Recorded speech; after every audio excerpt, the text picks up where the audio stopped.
Hello everyone, how's everyone doing? So, I was going to do a part 2 video of Super Wars 30 demo, but I decided there's no point in that. The game's coming out in a couple days, 2 days actually, from now. I just want to talk about what I'm going to, what I want to expect, or what I'm expecting from Super Wars 30. Now, there's some people on Twitter mouthing over the recent additions to the DLC, which are Iron Blood Orphans and Ultraman, Sakura Wars. And I'm here just thinking, this is good. This is healthy for Super Wars in general, right? And I feel like I'm not even upset that certain mecha shows haven't made it into the game, because with the DLC there's potential that they can keep this game alive for a couple of years just by adding DLC, which is good. It's gonna keep the game pretty healthy. My biggest gripe is that we're not gonna sugarcoat the DLCs, okay? The DLCs are what they are. They're there to take your money. They're predatory tactics that have existed for many years now. A lot of people don't like it. I'm one of them. But there is a reason why I am ready to give Super Wars 30 a pass, and it's not because it's my favorite franchise. I just want to explain why. It works. If you've seen other games, for example, Smash Brothers, the DLC has kept. The DLC has kept the Smash Brothers games pretty much alive in tournaments and whatnot. It has kept the fans excited for the past couple of years. And here's something that a lot of people don't consider. You know how long has it been since Smash Brothers came out? Ultimate? Smash Brothers Ultimate. I want to reiterate that. 2018. In 2018. That's approximately close to 3 to 4 years since the game came out, and it's been active because of DLC. Super Wars 30 does have the potential to do the same, to remain active way beyond its initial release, and this is healthy for the game with the use of the DLC. And of course, with the DLC they can add more shows that can captivate and turn some heads. I really hope we get Macross, but I think Macross is in a situation where I don't know. I think in licensing related, Macross is in a situation that's very peculiar. We don't know if it's gonna make it or not. It would be a real shame if there is no Macross representation in Super Wars 30. In my personal opinion, I'm sure we're gonna get Macross as a DLC.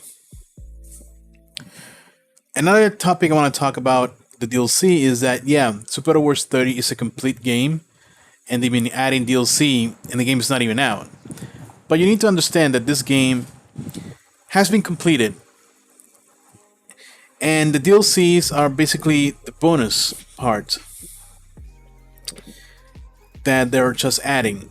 So I understand the sentiment that, hey, this could have been added to the game, there's no need for the DLC.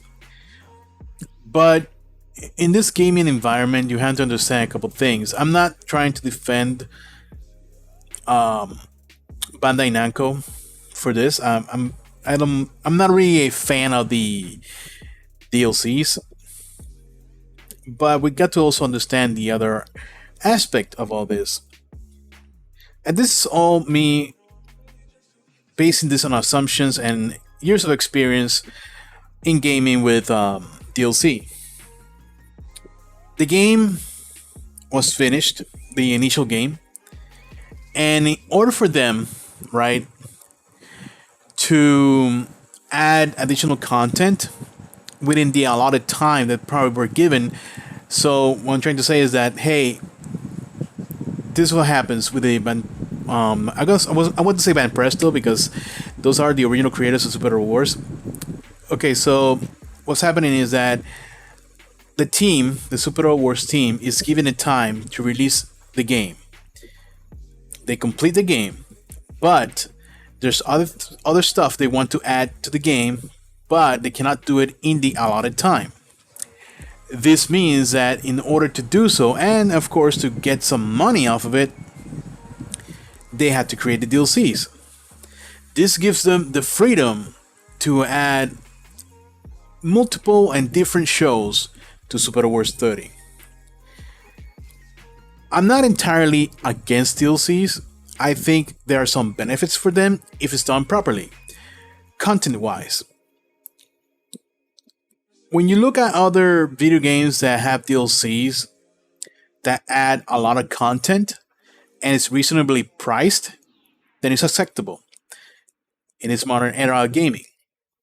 But when you have other games that just provide you dumb skins, but there's no quality of life or nothing to improve the game, or very little to improve the game, and they want to charge you $30, $40 for a season pass, that's when you start to think, hey, this is a scam, this is predatory tactics.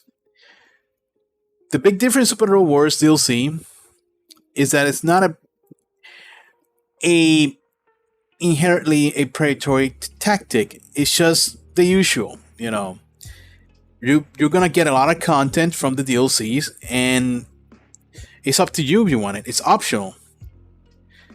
You don't have to buy the DLCs, and eventually there will be bundles with all the DLCs.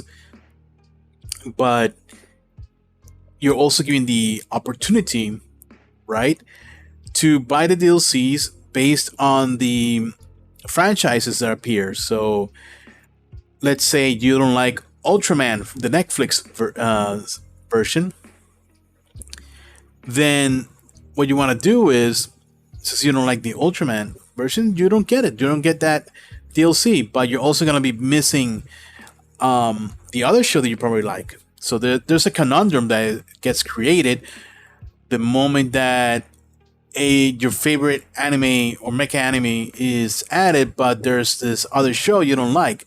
So you really want to spend a certain amount of money for a DLC that has your favorite series but has all these other series you don't care for.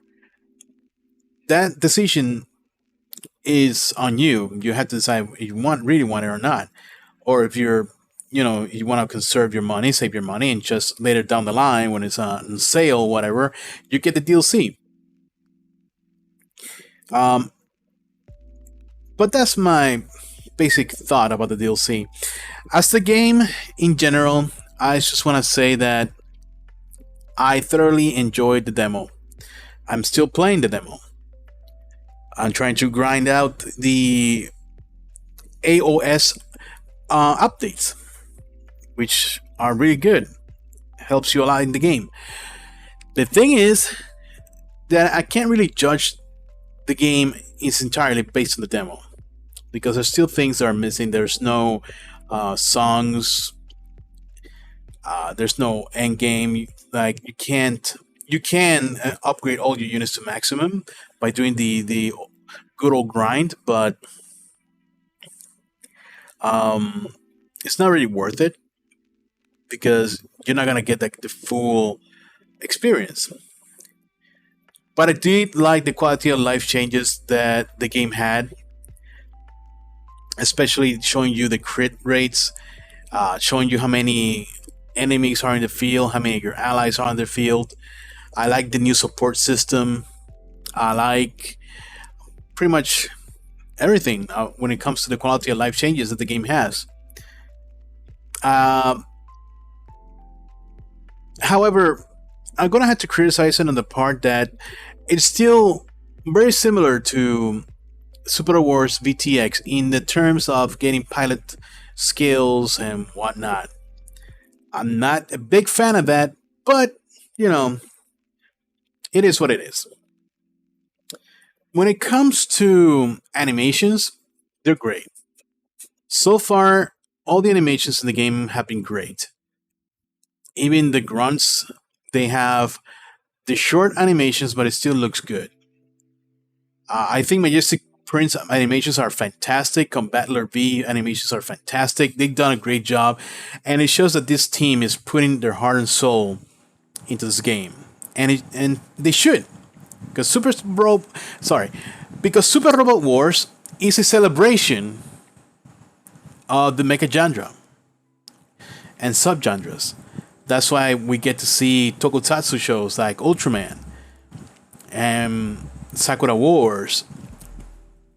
And don't be surprised if we see Icer or Tekman or other shows make it to Super Wars 30. It really depends on how much they're willing to put into support in this game, how many DLCs they're willing to put. And I hope there is plenty. And this will help the team develop the game for the next couple of years, only focus on Super Wars 30. They already have the framework, they have everything. And this will help them out in general when it comes to like working other titles. For example, Super Wars Order Generations 3. You can have a team work on Super Wars 30 and the DLCs, and you can have another team working on Super Wars OG. I think this in the long run is going to help them. It's going to benefit them. And I think that Super Wars 30 will do well when it comes to sales. Will it do 1 million copies throughout its life cycle? Maybe. Will it become the highest selling Super Wars? Hard to tell, but it'll probably be right up there with the other games like Super Wars C and Alpha 3, Alpha 2, etc. And it was probably be one of the best selling modern Super Wars in recent years. Right now, the outlook for Super Wars is pretty good. And like I said, this is a celebration of the mecha genre. And I don't want people to get upset when they add certain shows that you're going to be scratching your head over. And it's like, why is this added? This is not a giant robot. Let's say they add Symphogear, right? That's power armor. That makes no sense. But Symphogear is based on a lot of robot shows. It has a lot of references to robot shows. And I think it fits. Like, when you look at Super Wars Cross Omega, it did a fantastic job bringing a bunch of obscure shows and shows that didn't even have Mecha, like Crunch and Shan and whatnot. And they created original mechas for a lot of the shows. And I think that's good. It's healthy. It revives the series. It doesn't become dull or boring. I do want to see old mecha shows make it to Super Wars. Shows that probably a lot of people don't even know of, like Masami Obari's obscure mecha shows. You know, um, there's a lot of potential here with Super Wars 30, and I really can't wait to see this future that we're gonna be living in the next couple of years with this game. And honestly, I think as mecha fans, we should all be very happy for Super Wars release and support it in any possible way that we can. If you can buy the game, go ahead and purchase it. Talk about it. Stream it. Please stream this game. Put YouTube videos. Whatever it is, Just celebrate Super Wars with all with your mecha friends, you know, because this is what it is. This is a celebration, 30 years of not just Super Wars, but a lot of us mecha fans are in this age range of 25 to 40 years old. So a lot of us grew up with Super Wars, and we should be celebrating this moment. All right, guys, that's gonna be it for me, and I'll see you all next time. I will probably be streaming this game on its launch date in the evening around 8 o'clock Eastern time. So please look forward to it. And that's pretty much it. So see ya and take care.